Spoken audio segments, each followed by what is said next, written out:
Hello বন্ধুরা, life ও স্টাইলের আরেকটি নতুন ব্লগে তোমাদের সকলকে স্বাগত।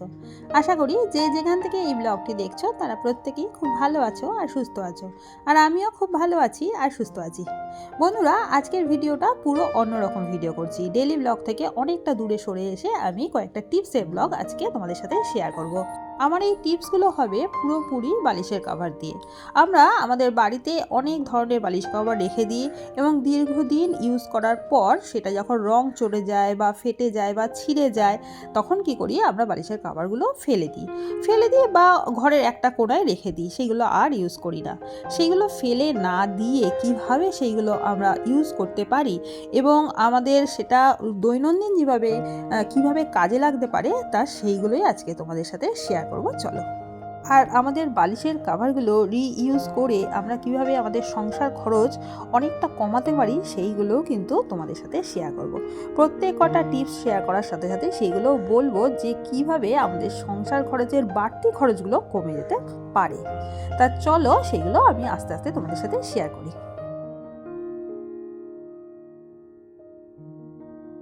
প্রথম টিপসটি দেখো, আমি বলছি, আমাদের বাড়িতে শীতকালে আমরা অনেকেই কার্পেট ইউজ করি, আর শীত চলে যাওয়ার পর কিন্তু আমরা কার্পেটটাকে আবার তুলে জায়গায় রেখে দিই। তার কোথায় রাখবো, কিভাবে রাখবো সেটাও বুঝতে পারি না, আর তার উপর নোংরাও পড়ে যায় সারা বছর যেহেতু ভেতরে থাকে। আর আমি কি করি দেখো, এরকম একটা বালিশের কাভারের মধ্যে কার্পেটগুলো রেখে দিই। আরেকটা বড় কার্পেট আছে, সেটাকেও আমি বালিশের কাভারে রেখে দিয়েছি। যেহেতু ইউজ করছি না, তার তোমাদের এই ছোট কার্পেটটা দিয়েই দেখাচ্ছি যে কার্পেটগুলো কিন্তু আমি এই রকমভাবেই বালিশের কভারের মধ্যে ঢুকিয়ে দিই। আর কার্পেটের জন্য আলাদা করে কিন্তু আবার কিছুই কিনতেও হয় না আর অন্য কিছু ব্যবহার করতে হয় না। তাহলে কেমন লাগলো এই টিপসটা সেটা কিন্তু বলো। এবার তোমাদের চলো বলি সেকেন্ড টিপসটা।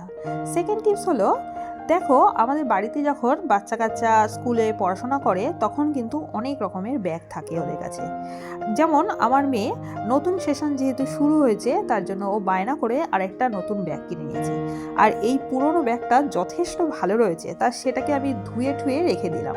আর কিভাবে রাখছি দেখ তোমাদের সাথে শেয়ার করছি।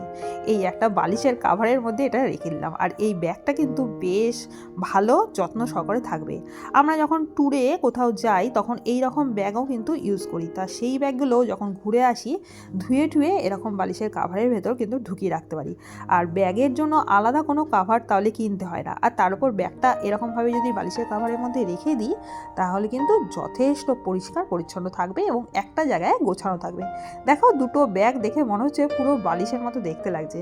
আর এটাকে আমি এখন আমার বাঙ্কে তুলে রাখবো, নোংরাও পড়বে না আর যথেষ্ট সুন্দরও লাগছে কিন্তু। আর দ্বিতীয় টিপসটা কেমন লাগলো তোমরা কিন্তু প্লিজ বলো।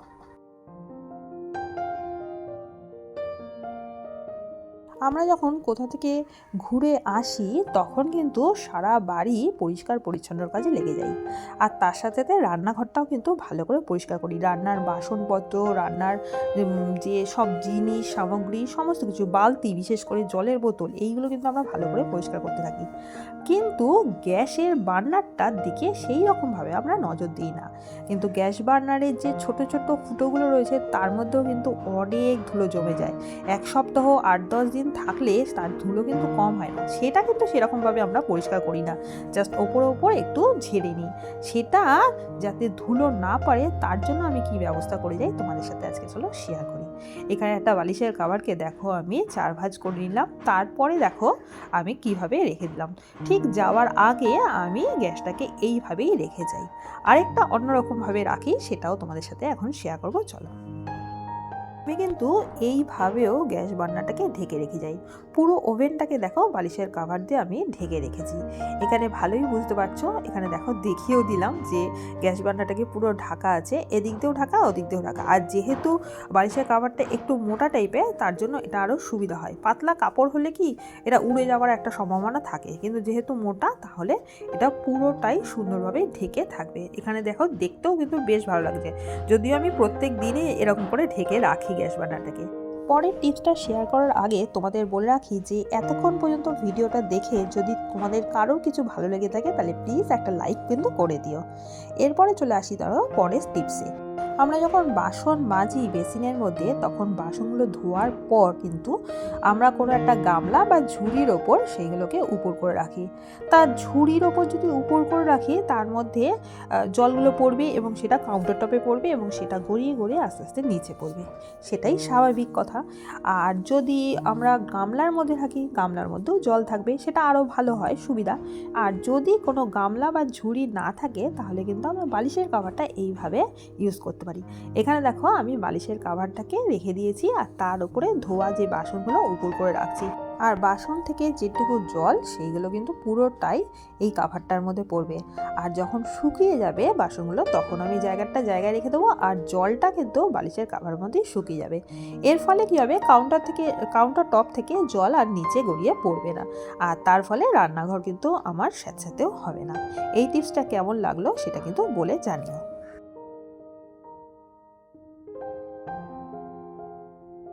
চলো তোমাদের সাথে এখন আমি পরের টিপসটা শেয়ার করছি।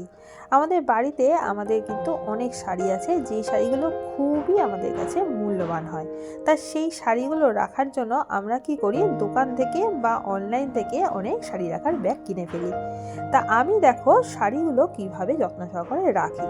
আমি কি করি, একটা বালিশের কভার নিয়ে নিই, সেই বালিশের কভারের মধ্যে শাড়িগুলো কিন্তু এইভাবেই ঢুকিয়ে রেখে দিই। তার ফলে আমাদের শাড়িগুলো খুব ভালো করে যত্ন সহকারে থাকে, আর তার সাথে বালিশের কভারগুলো আমরা রিইউজ করে ফেলতে পারি। আমি আবার এক এক সময় শাড়ির সাথে যে ম্যাচিং করা ব্লাউজ পেটিকোট সেগুলো থাকে, সেগুলো ঢুকিয়ে রেখে দিই। এছাড়াও বেড কভারও কিন্তু আমি এরকম করে বালিশের কভারের মধ্যে ঢুকিয়ে রেখে দিই। তার ফলে কি হয়, আমার বেড কভারটাও ভালো থাকে আর তার সাথে আমার বালিশের কভারগুলো রিইউজ হয়ে যায়।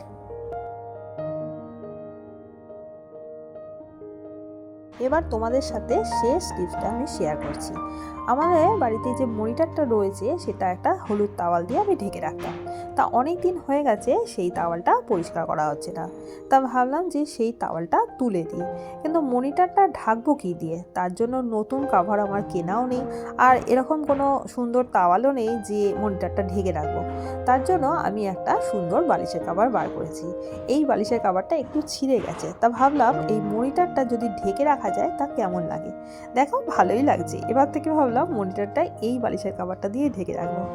তা ভালো যদি লেগে থাকে তাহলে প্লিজ বন্ধুরা একটা লাইক করো আর কমেন্ট করে জানিয়ে দিও যে আমার টিপসগুলো তোমাদের কেমন লাগলো, আর তার সাথে কমেন্ট করেও জানিয়ে দিও।